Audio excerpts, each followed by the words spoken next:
Hello everyone, Dave here. It's brilliant news here. We've managed to hit the target today, so we've gone past the 5,250 barrier, so well done everybody, and thank you very much for your faith in this project. Can't describe how I feel at the moment. I'm just blown away by the generosity of everyone. We've still got 7 days to go, and we've actually managed to get across the threshold. So next stop will be the stretch goals, hopefully, if you can stretch to that. Again, thank you very much, and I hope that I can bring you a product that you'll be proud of, and that I'll be proud of, and it's going to live up to your expectations. Okay, the main thing for the update tonight was the miniatures and how they're going to work and so on. I'm going to do a few short videos for that. Screenshot from the 3D application that I use to create the miniatures, and usually when I'm doing card models I use Wings 3D. I'll be doing the same for this project as well. So I hope you enjoy them. But again, for the moment, face-to-face mode. Thank you very much, and very much appreciate what you've done for this project and for Elite Dangerous in general, basically.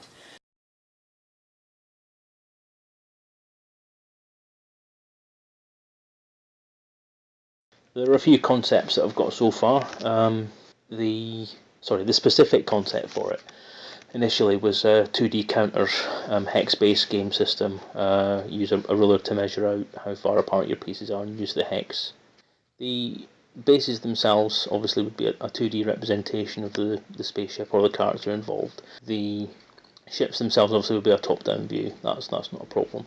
That's the 2D concepts. The 3D concepts initially were planned to be what you see in front of you just now, which is like a cross section. It's a top-down view and a bottom-up view, if you like, the y-axis view, if you want to be technical about it, and the x-axis view, i.e. the side or plan view. It's a very simple design to make.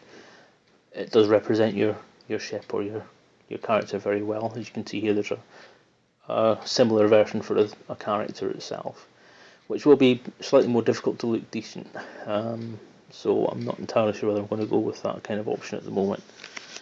Obviously, hopefully there'll be a fair bit of time, within the project to try and work on this more efficiently, and I'm hoping that the game development forum members would actually provide some guidance on that as well, as to what they would prefer, rather than just what my opinion on the matter is. This one here is basically a simple squashed cylinder, or ellipsoid cylinder. I can't remember what the technical mathematical name for it is, geometrical name for it is. It's a squished cylinder, basically. It doesn't work as well as I thought it might, because it's obviously not a true representation of front, back, sides, and so on. So I came up with this option, which is the squished cylinder with the sides cut off. There's my technical name for it again. That render's slightly better when you look at it physically, because you've got a distinct side that you can't see from other angles, which makes it look slightly better. I have thought that these would look good on paper, but printing them off onto an OHP or transparency would actually look quite good as well, but I'll think about that.